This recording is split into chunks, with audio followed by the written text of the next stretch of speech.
In 2005, the Defense Department's Experimental Research Wing, DARPA, created a program to make the next generation of prosthetic arms for returning soldiers who had lost limbs in combat. One contract went to DECA Research, headed by Dean Kamen, inventor of the Segway. Inspired by the sophisticated prosthesis in Star Wars, Kamen set out to make what he calls his Luke arm. I spent a couple of weeks traveling around the country visiting people that they recommended I talk to so that I could get an assessment of what is the current state of the art before we agreed that we would try to go do this. If you looked at the relative capability of lower limb prosthetics versus upper limb, it's, upper limbs are the Flintstones and the lower limbs are in the 21st century. Chuck Hildreth is one of several DECA test pilots. Amputees who help Kamen's engineers optimize the Luke arm before it goes to official clinical trials. Kamen's team decided that the arm needed 4 main characteristics. It had to be modular, lightweight, agile, and it had to support customizable controls. The arm that we've made is modular, so we can actually take pieces of the arm to fit all 3 levels of those amputation. DECA engineers built the arm in independent sections so it could be customized for any amputee. From the hand, they can add a forearm, an elbow, and even a shoulder socket. Works better when you plug it in. Yeah. Hildreth lost both of his arms when he was electrocuted 26 years ago. Today, he's testing a Luke arm on his left side, where he still has a short residuum. What does it feel like wearing that? It's kind of liberating. I mean, I've been without an arm for 26 years. Weight is another big challenge in making a prosthetic practical.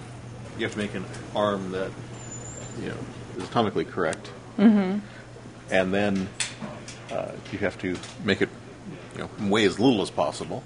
Engineers modeled the Luke arm on an average female arm. Right. This particular arm actually weighs less than 8 pounds. That's including all the electronics and the battery. The Luke arm also had to be agile enough to do exactly what the human arm can do. So far, the test pilots, within a matter of 5 to 10 hours of practice, can operate the arm such that they can pick up small objects or stack cups. They can eat grapes. The arm is able to handle these complex tasks because of the complexity of the electronics inside. Technology like lithium batteries got within reach. In the last few years, processing became ubiquitous, and the size and power consumption of processors got within reach of doing this. There's actually 12 microprocessors in the arm. These sophisticated electronics also allow sensory feedback.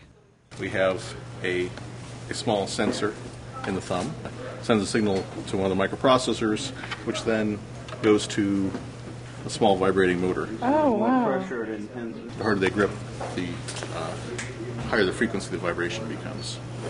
So it gives them direct feedback as they're gripping. Lots of practice. Good grip strength. It does have a good grip strength. The electronics support a variety of inputs. Depending on the user, the arm can be controlled by nerves, muscles, or even foot pedals. Oh, how cool. And if I push on my little toe, it goes down. And then I have a mile sight up here, I switch. Oh, modes. Yeah, with your muscles. So now, when I push on the ball of my foot, it rotates the wrist. Push on the outside, it rotates in. The next step could be a take-home clinical trial where users like Chuck subject the arm to their everyday routines.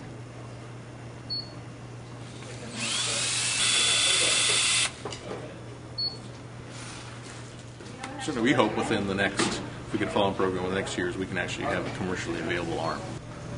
I've been able to do stuff with this that I haven't done in 26 years. Like what? Pick up a banana, peeled banana, and eat it without it squishing it. And the payback we get is when somebody like Chuck says, I fed myself for the first time in 26 years. That's why we build medical products. I can't wait to get one of these in a real environment, home environment. Yeah. But actually, my wife can't either. Yeah. She's going, oh yeah, I got lots of stuff for you to